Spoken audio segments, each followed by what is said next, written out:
Okay, so I'm here today with Laura Newgard from Movement Mortgage in Bellingham. Yeah. And I brought her in today because we had a closing at the end of 2023 that helped a first-time home buyer buy his first house. And I wanted to bring her in because if I remember correctly, this buyer spent $13,000 roughly, everything hmm said and done. And so I wanted to bring in Laura to just kind of talk a little bit more about the details of how that's actually possible. Yeah. So Laura, hmm he used a down payment assistance program. Is that correct? Yeah, he did. So our buyer used the Washington State Housing Finance Commission program. And so this is a bond program. It gives Washington State funds to lend to buyers, whether you're a first time buyer or not.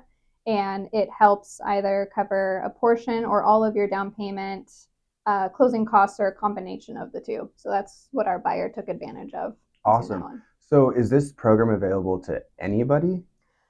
For the most part, yes. In the past, it used to be restricted to only first time buyers. That's since eased up. So people that have owned a home in the past can utilize this program. And first time home buyers also have additional programs offered through the commission, too. Oh, interesting. Okay. Yeah. And then one thing I remember you telling me is if your credit score is a little lower than where you'd like it to be, correct me if I'm wrong, Mhm. but can't buyers with a little bit lower credit score, doesn't this work for them? Yeah, so this program doesn't have added rate and price adjusters for those people with lower or imperfect credit scores. And so what that means is the same rate is offered for people that have an 800 credit score or for people that have a 620 or even lower than that. Oh, Yeah. interesting. Okay. hmm That reminds me of something else you had told me that some or usually the rate is going to be a little bit higher with these down payment assistance programs. hmm And one of the reasons we did use this program is because right now interest rates are so high that when you ran the numbers, it actually wasn't that big of a difference. Is that correct? Yeah. Yeah, it's crazy. So depending on the rate market, these rates have a bigger margin than rates that are available to people that have their own down payment. In this case, with our buyer, the rate was relatively close enough that it was made very little difference to his monthly payment, but Mm-hmm. gave him thousands of dollars in assistance. Yeah, yeah, Yeah, totally. So I think it was right around 7% because this would have been like in October of last year. yeah, Um, but yeah, so that's kind of the advantage of this. If you don't have that much money saved up to put down into a home, this mm-hmm. like programs like this allow you to have you the opportunity to buy a home.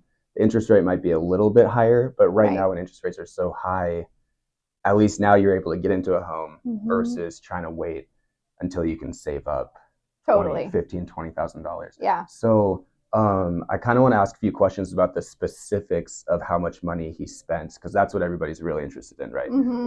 When I talk to home buyers, they're like, oh, I need to save up like I hear $25,000. That's like a common number I Mm. hear people say. Mm-hmm. So how much money, I guess total, how much money did Steven put down to close on this condo? Yeah, so with his loan structure, we used a 5% down payment. And so that ended up being roughly $16,000 or so. And his closing costs were about 10 to 11,000. So if you total all of that up, he would have needed about $27,000 Mm-hmm. total, right? Mm-hmm.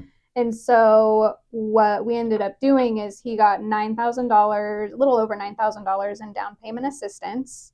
And in our case, the seller contributed $5,000 towards closing costs. Mm-hmm. And so that actually ended up making Stephen only need to bring about $12,000 to $13,000 cash towards the financing of this one. Yeah. So yeah, Which which is awesome. And it's the whole reason I wanted to bring yeah, you in here to shoot this video because you just said, just to repeat, like between twelve and $13,000, right, Stephen was able to get into this. It's actually a 3 bedroom condo. It's in Bellingham. Um, yeah, and he's been living there now for 3 months. yeah. That's really cool. So it was to summarize that, it was $7,000 for the down payment. Is that what you said? Mm-hmm. And then the Yep. closing costs We're were about six.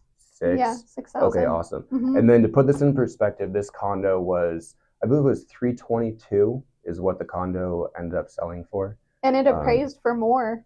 Yeah, that's the right. value of it. So he ended up getting instant equity too, right? Yeah, Where yep, like yep. he bought it for under what it was worth, essentially. Yeah, So yeah, absolutely. yeah. So yeah, I'm super stoked for him. I know Yeah. you're super stoked. Anyone who feels homeownership is unattainable or it's out of reach and it's impossible to be able to do it, there are ways, and there are many loan programs that are out there that most phenomenal lenders should at least be able to tell you about and show you options for. So yeah, totally. yeah. So the bottom line, if you're kind of waiting until you have 25, 50K, you might not have to. If you kind of have like 15K saved up, you're definitely at a point where you could start talking to a lender like Laura, because home ownership might happen a lot sooner than you actually think. Yeah. Yeah, I awesome. agree. Thanks for Cool. coming in, Laura. Yeah.